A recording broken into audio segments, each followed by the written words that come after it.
I wasn't paid to make this video, nor was I paid to promote new products, but I would like to thank AXIS for loaning me some rear wings so I could make this video. I live on a small lake in upstate New York. I've always loved to surf, but I live too far from the ocean to surf regularly. We discovered hydrofoiling and learned to wake surf with our foils. Like surfing in the ocean, we can ride the wakes behind boats. We also learned to wake thief. This allows us to ride the distant wakes behind passing boats. We find a wake, surf it, find another, and this allows us to create an endless wave. We want the best foils to wake thief. These will be foils that will allow us to pump longer and farther, creating our endless surf wave.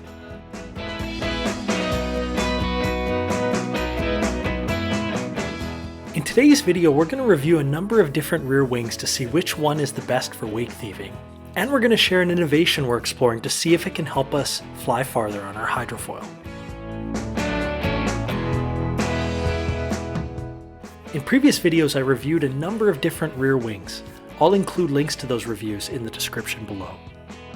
AXIS has a wide selection of rear wings to choose from, but today we're just going to look at 5. The 500, the 460, the 440, the 390, and the 370. The 500 is AXIS's largest rear wing. The 460 is the highest aspect ratio rear wing at 9.5. The 460 is also thinner than the rest of the rear wings. The 440 is similar in shape to the 500 with slightly less area. Both the 440 and 500 have winglets pointing up, while the 460 is flat like a knife. The 390 has an anhedral shape, with the tips of the wing pointing downward. And the 370 has the smallest wingspan at 370 millimeters. With just a bit more area than the 460, the 370 has winglets pointed up.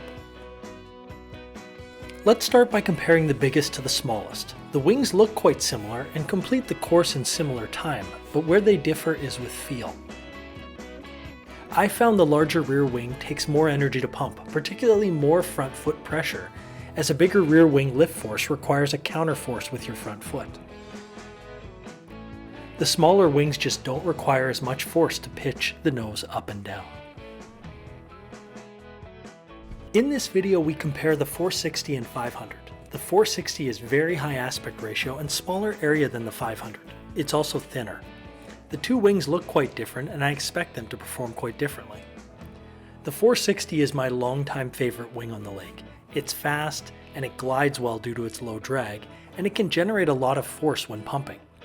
And like front wings, high aspect ratio, elliptical wing plan shape, and its thin foil section all contribute to lower drag and good lift performance, which we need to pitch the nose up and generate thrust during the pump.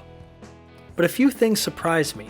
Firstly, the time to complete this course was nearly identical. I didn't expect that. Secondly, the amount of front foot pressure that the 500 delivered.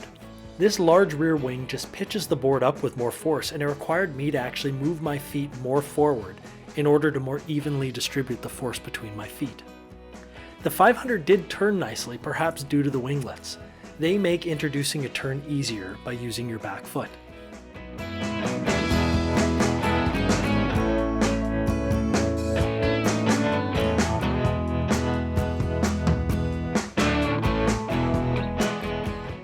The 440 felt quite similar to the 500.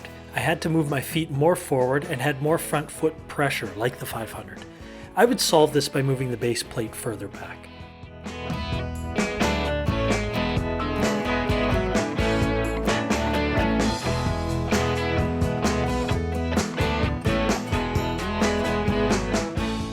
All the rear wings seem to have a similar max pumping speed. I was surprised by this outcome. I figured the lowest drag rear wings, the 370 and the 460, based on their area, thickness, and wing shape, would have the lowest drag and let me pump the fastest, but that wasn't the case. All of these wings had about the same maximum pumping speed. I received some great input from viewers as to ways to collect more data during my tests. I was recommended the Apple Watch and this app called WaterSpeed. This is my first test, and I was quite pleased with how closely the data compared to the video analysis I've been doing, and I look forward to being able to share more data in future videos. Now we're going to cover the 390. The 390 is distinctly different from the rest, with huge anhedral shape to it. The 390 really grabs while carving. I need to be mindful as I initiate turns because if you roll your feet too much, the foil really wants to keep rolling. It's very sensitive to it, but once you get used to it, it's a nice wing. The 390 is the only rear wing that I've been able to complete a gliding 360 with, and I think it's because the anhedral shape enables a tighter turn and doesn't let the foil lose as much elevation while it banks during the carve, but I'm not entirely sure. If you have other ideas, I'd love to know. We didn't talk about the 340 today, but we reviewed that wing in a prior video. When paired with the shortest fuselage, the Crazy Short, I struggled to generate enough force to keep pumping. I've since realized that shorter fuses and smaller rear wings are tougher to pump for long distances, and makes me think that larger rear wings are better for wake thieving, allowing us to move more effortlessly around the lake as we pump long distances.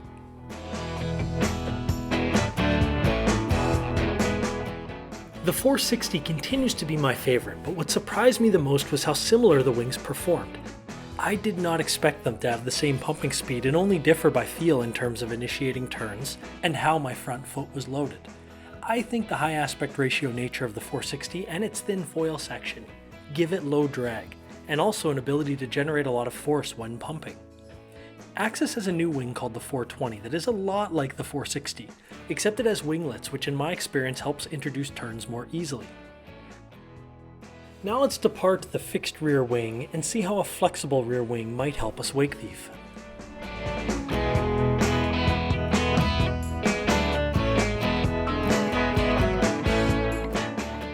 Not getting pulled by something. I'm pumping it like an animal.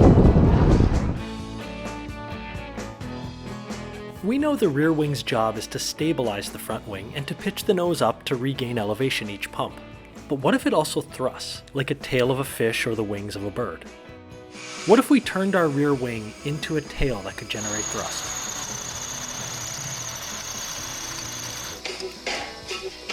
This will all be patented.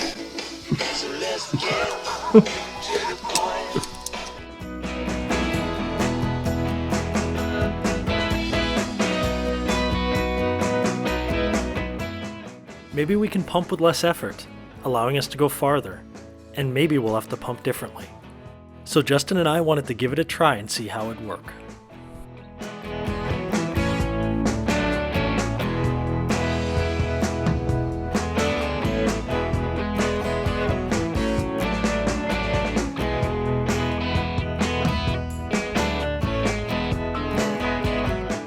This was a fun experiment. We preferred the shorter fuselage as the longer just felt too long and was harder to pitch the foil. We also liked the longer flexible tail. We think it had a bigger displacement and could generate more thrust. We also liked the larger rear wing. We think similar to wearing fins when you swim, a larger fin can generate more thrust. We also found an easier way to pump, and this required no pitching at all. We kept everything level and like a cork just tried to bob up and down. It was hard to do, but with practice I think we could get better.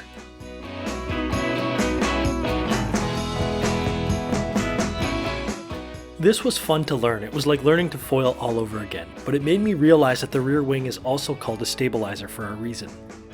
If you go to push down on your rear wing to regain control, a flexible rear wing can't really do the job well. If we want to wake thief, we need to pump longer, and we need the right type of rear wing to do that. I like the 460 because it's thin, low drag, generates great lift, and thrusts well. It's my current favorite. We had a blast trying the flapping rear wing. It might even allow us to pump further. If you think we can improve the flapping wing, we'd love to hear from you in the comments below. And so our journey continues as we try to find the best foils for the lake and explore different ways we might be able to pump farther and wake thief to create our own endless wave.